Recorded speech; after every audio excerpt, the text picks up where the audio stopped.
दोस्तों वक्फ amendment bill जो कि इतने टाइम से डिबेट का इशू बना हुआ था वो प्रेसिडेंशियल एसेंट मिल गई है और फाइनली प्रेसिडेंशियल एसेंट के साथ अभी एक कानून बन चुका है। बहुत समय से लगातार इस बिल को लेकर गवर्नमेंट, ओपोजिशन और अदर मुस्लिम ऑर्गेनाइजेशंस के बीच वाद विवाद होता हुआ हम लोग देख रहे हैं, जहां सरकार कह रही है कि ये ट्रांसपेरेंसी लाने के लिए जरूरी है, लेकिन वहीं ओपोजिशन का कहना है कि ये सिर्फ एक कम्युनिटी के राइट्स पर अटैक है।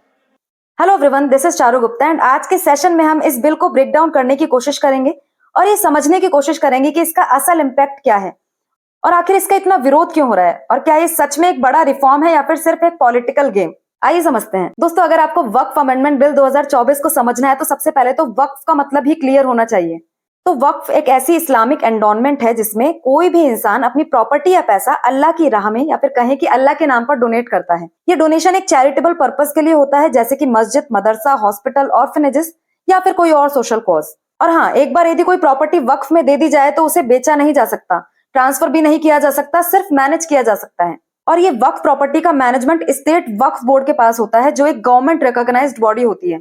ये इंश्योर करते हैं कि वक्फ प्रॉपर्टीज का सही इस्तेमाल हो और इनका कोई भी मिसयूज ना हो। हर स्टेट में एक वक्फ बोर्ड होता है जो कि वक्फ एक्ट के अंदर काम करता है। यदि गवर्नमेंट डेटा की बात की जाए तो इस वक्त लगभग 8 लाख से भी ज्यादा वक्फ प्रॉपर्टीज इंडिया में हैं और ये लगभग 38 लाख एकड़ से ज्यादा का एरिया कवर करती हैं। ये प्रॉपर्टीज ट्रिलियंस ऑफ रुपीस की वैल्यू की हैं, जो इसे इंडिया की सबसे बड़ी चैरिटेबल लैंड होल्डिंग बना देती है। लेकिन करप्शन, इलीगल एनक्रोचमेंट और मिसमैनेजमेंट की वजह से वक्फ प्रॉपर्टीज पर कई बार कंट्रोवर्सीज होती रही हैं। जहां ये सिस्टम पुअर और अनप्रिविलेज्ड कम्युनिटी की मदद करने के लिए बना था और वक्फ की वजह से एजुकेशन, हेल्थ केयर और रिलीजियस प्लेसेस का डेवलपमेंट काफी अच्छा होता रहा है, लेकिन मिसमैनेजमेंट और पॉलिटिकल इंटरफेरेंस ने वक्फ प्रॉपर्टी को एक डिस्प्यूटेड इशू बना दिया है। तो आई होप अब आपको वक्फ का मतलब समझ में आ गया होगा। ये कॉन्सेप्ट क्लियर करने के बाद अब हम समझेंगे कि वक्फ लॉज कैसे इवॉल्व हुए हैं और कैसे ये नए अमेंडमेंट तक पहुंचे। तो दोस्तों, आज जो वक्फ अमेंडमेंट बिल 2024 की बात की जा रही है उसका बैकग्राउंड समझना जरूरी है। इंडिया में वक्फ लॉज कैसे इवॉल्व हुए, पहले कौन सा रूल था और ये इशू इतना कॉम्प्लेक्स कैसे हो गया, आइए समझते हैं। ब्रिटिश एरा की बात की जाए तो 1858 में ब्रिटिशर्स ने जब इंडिया में रूल एस्टेब्लिश किया तो उसके बाद वक्फ प्रॉपर्टीज को अनरेगुलेटेड छोड़ दिया, जिससे मिसमैनेजमेंट होने लगा। 1913 में ब्रिटिशर्स ने मुसल्लम वक्फ वैलिडेटिंग एक्ट जरूर पास किया, जो इंश्योर करता था कि वक्फ का पर्पस चैरिटेबल ही रहे और इसका मिसयूज ना हो। इसके बाद इंडिपेंडेंट इंडिया की यदि बात की जाए तो 1954 में वक्फ एक्ट 1954 लाया गया, जो कि स्टेट वक्फ बोर्ड का क्रिएशन करता है। 1964 में सेंट्रल वक्फ काउंसिल का फॉर्मेशन किया गया, जो कि स्टेट वक्फ बोर्ड के काम को मॉनिटर करेगी। और इसके बाद जो सबसे मेजर अपडेट आया वो था 1995 का वक्फ एक्ट। 1995 के वक्फ एक्ट के अंदर स्टेट वक्फ बोर्ड बनाए गए, जो कि वक्फ प्रॉपर्टीज का मैनेजमेंट करते हैं। लेकिन प्रॉब्लम ये थी कि वक्फ बोर्ड के पास आर्बिट्रेरी पावर्स थी, वो किसी भी प्राइवेट या गवर्नमेंट प्रॉपर्टी को वक्फ डिक्लेयर कर सकते थे। इसी वजह से कई साल तक लीगल डिस्प्यूट्स चलते रहे। इवन 2013 में कांग्रेस गवर्नमेंट के द्वारा वक्फ अमेंडमेंट एक्ट 2013 भी पास किया गया, जो कि वक्फ बोर्ड को और ज्यादा पावरफुल बनाता था। इसके द्वारा वक्फ प्रॉपर्टीज पर इलीगल ऑक्यूपेशंस को क्रिमिनल ऑफेंस तक बनाया गया। लेकिन इन सभी अमेंडमेंट्स के बावजूद वक्फ बोर्ड में ट्रांसपेरेंसी की कमी रही और करप्शन का इश्यू कंटिन्यूस बना रहा। इसलिए ही 2024 का ये नया अमेंडमेंट जरूरी समझा गया और सरकार ने कहा कि नए लॉज वक्फ प्रॉपर्टीज का बेटर मैनेजमेंट कर पाएंगे और इनका मिसयूज खत्म होगा। पर वहीं ओपोजिशन का कहना है कि वक्फ की रिलीजियस ऑटोनॉमी पर अटैक करता है और ये एक पॉलिटिकल मूव है।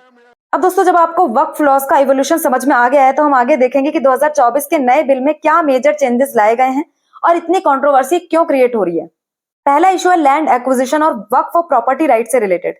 पहले वक्फ बोर्ड के पास ऑटोनोमस पावर्स थी कि वो किसी भी प्रॉपर्टी को वक्फ डिक्लेयर कर सकते थे, लेकिन अब नए बिल में अगर किसी वक्फ प्रॉपर्टी का ओनरशिप इलीगल तरीके से एक्वायर किया गया है तो उसका री एग्जामिनेशन किया जाएगा। स्टेट और सेंट्रल गवर्नमेंट को डायरेक्ट पावर्स दी गई है कि वो वक्फ प्रॉपर्टीज के डिस्प्यूट्स और सर्वेस को मॉनिटर करें।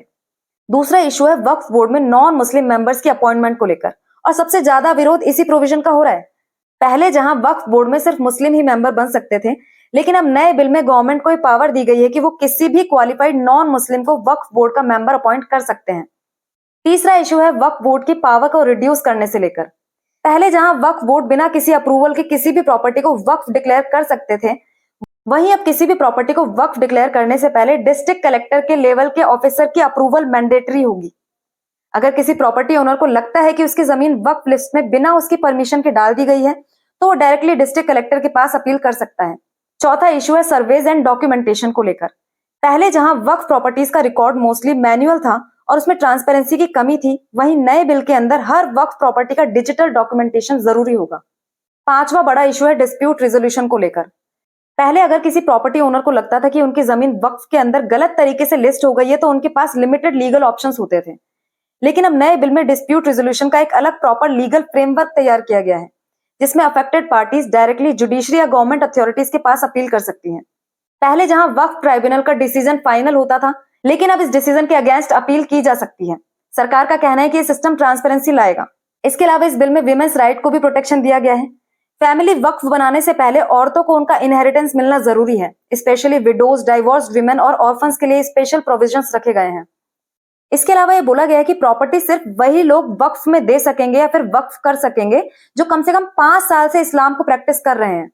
इसके अलावा कुछ और चीजें, जैसे कि पहले मुस्लिम क्रिएटेड ट्रस्ट भी वक्फ मान लिए जाते थे, लेकिन अब अगर आपका प्राइवेट ट्रस्ट है तो वक्फ बोर्ड उस पर कंट्रोल नहीं कर सकता। इसके अलावा जितने भी वक्फ इंस्टीट्यूशन जिनकी एनुअल इनकम 1 लाख से ज्यादा है, उनका ऑडिट एक स्टेट अपॉइंटेड ऑडिटर करेगा। अब इस अमेंडमेंट बिल के सभी प्रोविजन समझने के बाद ये समझिए कि ओपोजिशन इसका विरोध क्यों कर रहा है। पहली चीज तो कि गवर्नमेंट कंट्रोल बढ़ गया है। पहले वक्फ बोर्ड डिसाइड करता था कि प्रॉपर्टी वक्फ की है या नहीं, अब गवर्नमेंट ऑफिशियल्स डिसाइड करेंगे। इसके साथ ही नॉन मुस्लिम मेंबर्स को वक्फ बोर्ड में इंक्लूड कर लिया गया है, जो कि आर्टिकल 26 के खिलाफ माना जा रहा है। इसके अलावा ये जो बात बोली गई है कि 5 साल से इस्लाम प्रैक्टिस करने वाले व्यक्ति को ही वक्फ करने का अधिकार होगा, तो प्रैक्टिसिंग मुस्लिम का डेफिनेशन ही क्लियर नहीं है।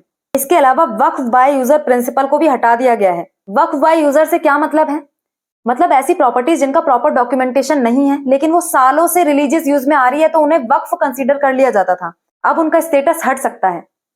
इसके अलावा एज अ होल देखें तो मेजर इशू जो है वो रिलीजियस इंटरफेरेंस का है। ओपोजिशन का कहना है कि ये बिल एक पर्टिकुलर कम्युनिटी को टारगेट करता है और उनके रिलीजियस स्फीयर में दखलंदाजी करने की कोशिश कर रहा है।